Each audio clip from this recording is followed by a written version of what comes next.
el siglo IV a.C., un pueblo muy notable invadió Oriente Medio. Eran los griegos.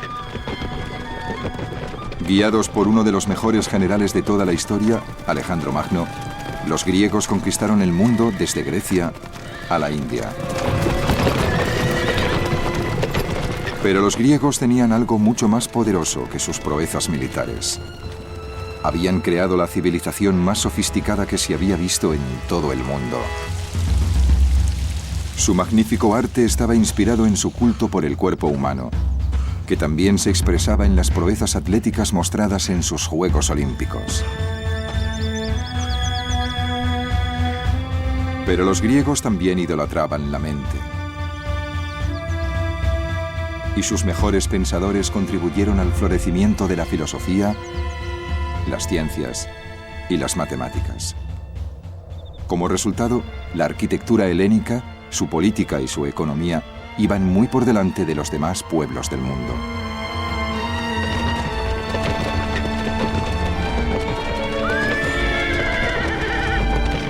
Para los judíos, que los griegos se apoderaran de casi todo el mundo conocido fue una amenaza mucho peor que la de un simple ejército cualquiera. Cuando el mundo griego se expandió hacia Oriente, los judíos de la tierra de Israel se encontraron prácticamente en medio del imperio helénico. Estábamos rodeados por la cultura helénica y de grado o por fuerza nos convertimos en helénicos. Eso representó a la vez un gran avance y un gran conflicto interno para el pueblo judío. ¿Cómo íbamos a identificarnos? ¿Sucumbiríamos al helenismo o lograríamos mantener nuestra identidad única como pueblo?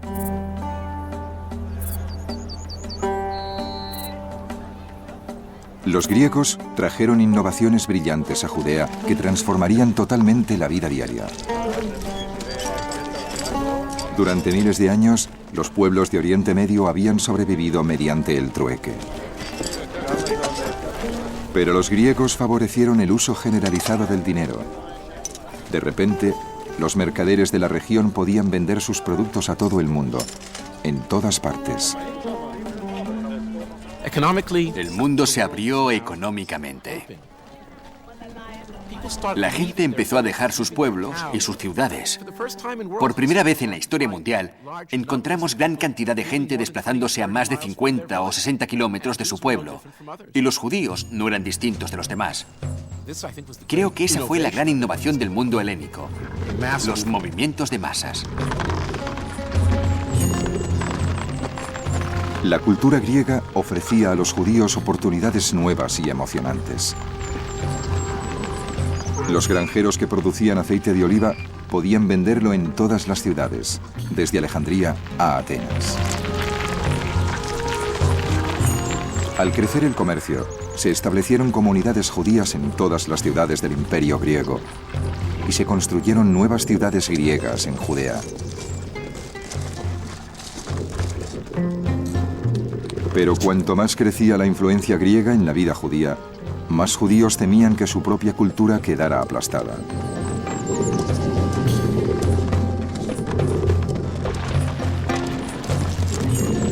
Para comprender cómo veían los antiguos judíos el helenismo, solo tenemos que pensar cómo han recibido las sociedades tradicionales de todo el mundo la llegada de la cultura norteamericana. Las películas, la forma de vestir, la tecnología. En nuestra época, hemos visto con qué violencia se oponen los elementos más tradicionales del Islam, del judaísmo y de la cristiandad a la cultura materialista y laica del mundo occidental.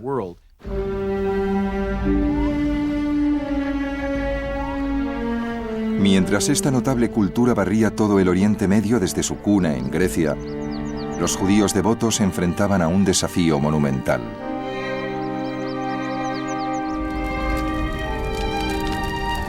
¿Cómo podía competir el judaísmo, enfocado solo hacia la bondad, con el estilo de vida vibrante y emocionante que ofrecían los griegos?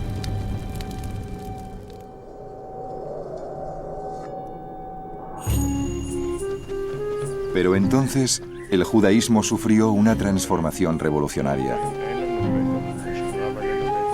Empezó con un maestro que vivió en el siglo II a.C., llamado Ben Sira.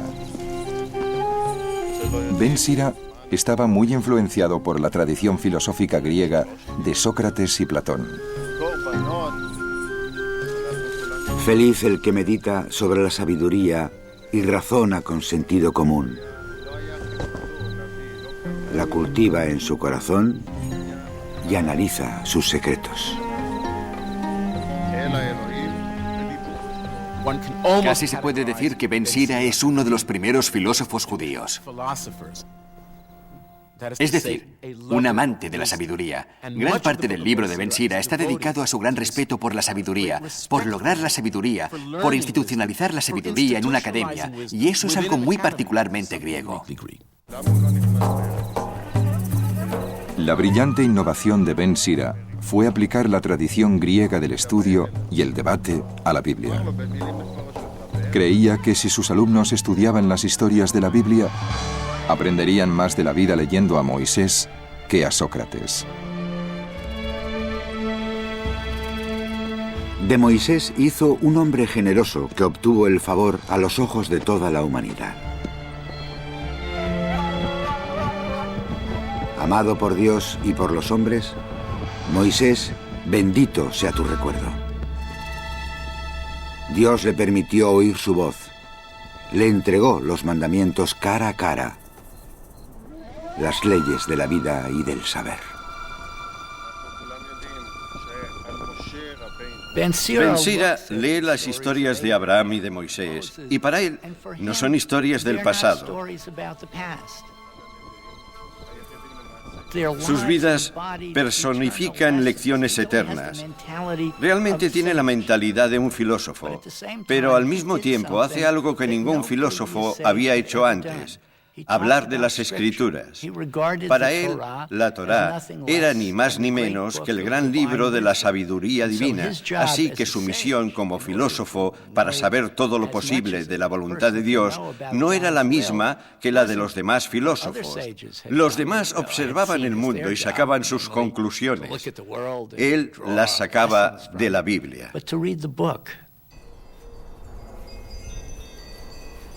Era un nuevo enfoque del judaísmo.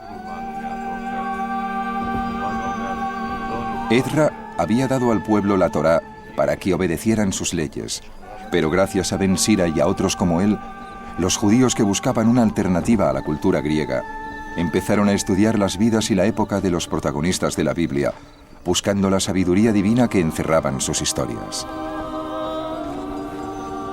A medida que se fue extendiendo esa práctica, se les ocurrió una idea nueva: que los escritores de la Biblia habían obrado por inspiración divina y por eso toda la Biblia era verdad.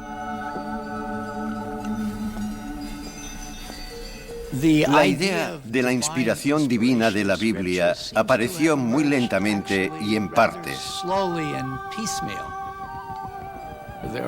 Hay muchos profetas bíblicos que dicen lo que dicen en nombre de Dios. Dios me ha dicho que os diga esto. Y eso es lo que dijo. Pero poco a poco, con el pasado del tiempo, la idea de la inspiración divina de las Escrituras o la autorización divina de las Escrituras se distribuyó uniformemente a todas las partes de la Biblia.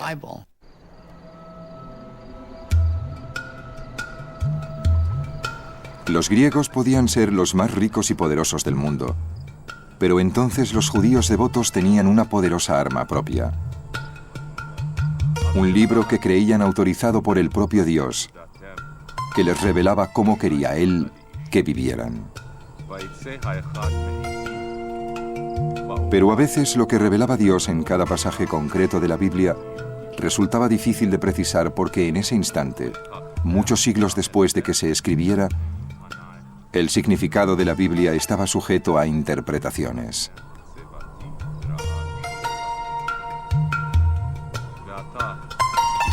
La gente quiere pensar que los judíos son el pueblo de la Biblia, pero son el pueblo que interpretó la Biblia. Creo que hay muy pocos textos hoy en día de los que podamos decir que sin duda solo tienen un sentido. Cuando se trata de un texto muy antiguo, que en algunos casos usa palabras que ya no se entienden o que las usa de una forma muy distinta a como se utilizan hoy en día, hay que ayudar a la gente en un sentido muy básico a entender lo que significa el texto. Las dudas sobre el significado de la Biblia dio una libertad tremenda a sus intérpretes.